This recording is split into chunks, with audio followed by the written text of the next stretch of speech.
Monday through Friday from 11 a.m. to 3 p.m. Central. That's 12 noon to 4 p.m. We're here live. I come back Sundays live, 4 to 6 p.m. Central Standard Time. Thank you so much for joining us. I'm going to hit a couple news stories here. Then we're going to Larry Pratt, the real constitutional expert. I asked him during the break, I said, what do you think of this Austin case? He said racketeering. So, and they have one of the most high-powered legal teams out there.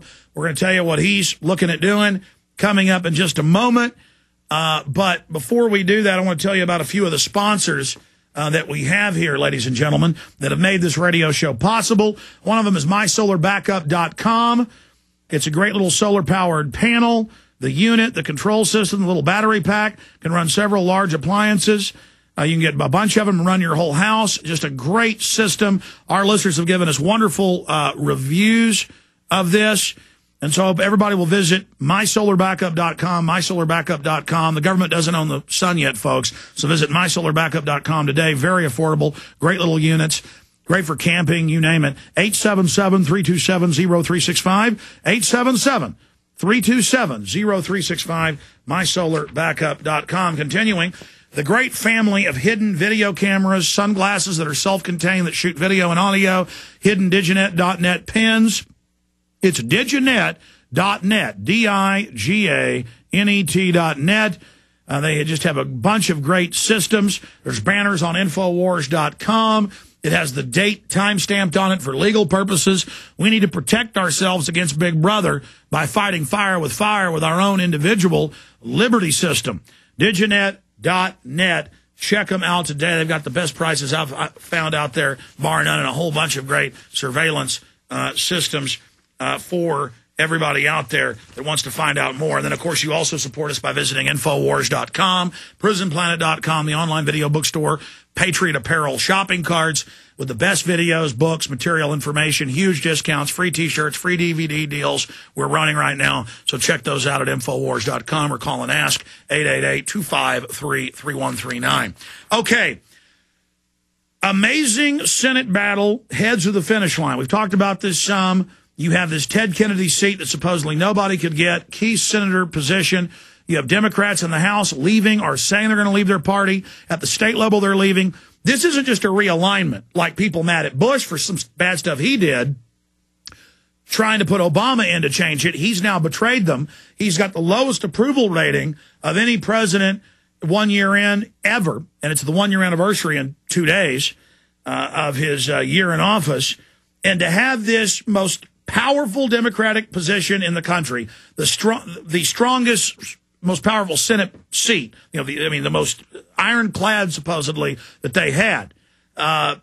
It looks like it's going to go to Scott Brown right now, unless they have election fraud. And this Martha Coakley is in deep trouble. And this is a message. I mean, the Democrats on their open borders, their gun grabbing, their lies, they're continuing the Patriot Act, their gun control. They are in deep trouble. And Larry Pratt's been involved in this race, so I first want to get his take on what's happening there. Larry Pratt, the head of Gun Owners of America, the only big national, there's some other small groups that are great like JPFO, but this is the only real national group that actually defeats gun legislation against the Second Amendment. Good to have you here, Larry. Thank you so much. It is good to be with you. Yeah, this race is really a barn burner. It's something that it seems like Brown is probably winning, and it also very much looks as if Coakley is doing her best to lose. Nothing goes right for this poor woman. Her husband is a retired Cambridge, Massachusetts police officer. His union voted overwhelmingly to support Brown. So it doesn't look like it's going to go well for her tonight. And if the margin for Brown were sufficient, over 5 points, I would imagine, that's probably pushing it beyond where they can steal it and not cause further outrage. So we've endorsed Brown, not because we know he's not going to be John Wayne, but because he has made one of the two central issues of his campaign that he will vote against socialized medicine. And since that is bad news for all Americans, including gun owners, well, better a crooked stick if that's all we have with a rabid dog coming at our throat. So that's where we are, and I think it will signal that Democrats in other places, and also if we do our jobs right, Republicans in name only, the so-called rhinos, they all should go. We start in the primaries this year, get rid of the rhinos. We've endorsed, for example, Patrick Hughes in the Illinois race. Mark Kirk is a very liberal. He's like Didi Scozafava, that New York very liberal assemblywoman in that special U.S. House race last year. We need to target the anti-gun people, the socialists, the big government people, and get rid of them. Absolutely. And the early voting has already begun in the Illinois primary. So people ought to go to Patrick Hughes' website. Sorry, I don't have it at the top of my head, but it's not a biggie. They know the race. And what about Deborah Medina running for Republican here in Texas? She's going to have a tougher climb than some of the others, but she's obviously the most liberty-minded of the candidates. And at least Hutchison did a disastrous job, I'm told, in the debate. She got pressed on things, and she just couldn't answer. So that woman is really bad news. That's my problem. As bad as Rick Perry is, I mean, I'd have to, I guess we're going to find out in the primary, but, I mean, he's better than Kay Bailey Hutchinson, Bilderberg chairwoman. Exactly. And not only that, she is one nasty woman. The things that one hears about her from the staff it's like Cruella de Vil in that movie, The 101 Dalmatians, this female representation of evil, just nasty all the time. And so hopefully the voters are going to see that this lady needs to be humiliated, first in this primary, and then let's go get her in the primary.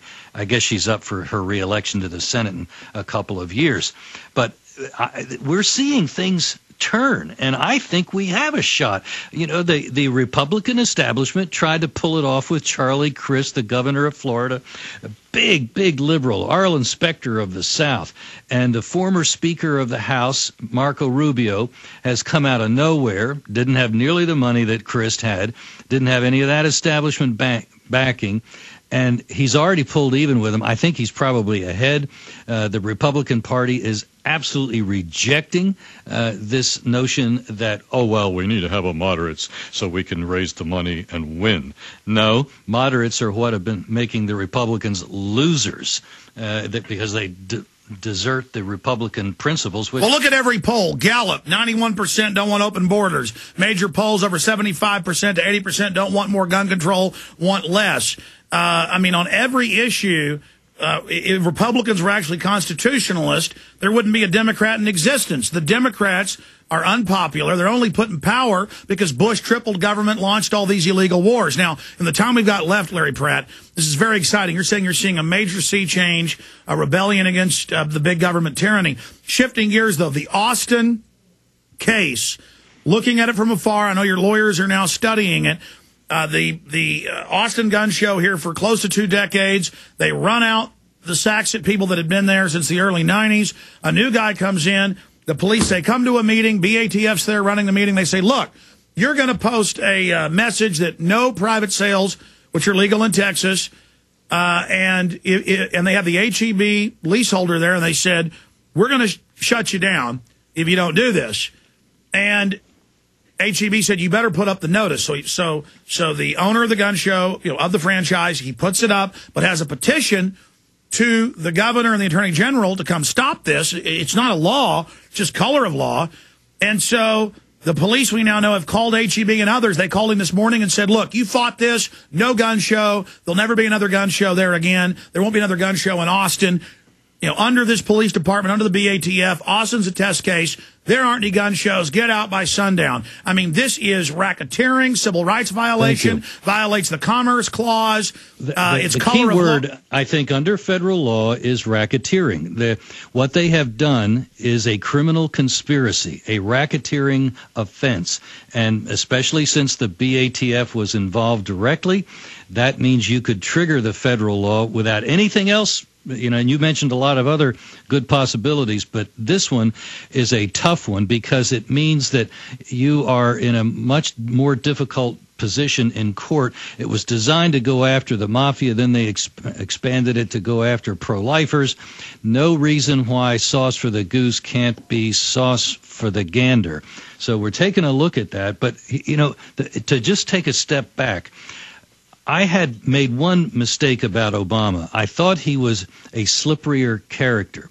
I thought he was going to push his legislative agenda only as far as he could get away with it so as not to stir us up the way he has done, as a matter of fact. No, he's like Joe Stalin. I mean, he's going great guns. He's rushing us. Absolutely.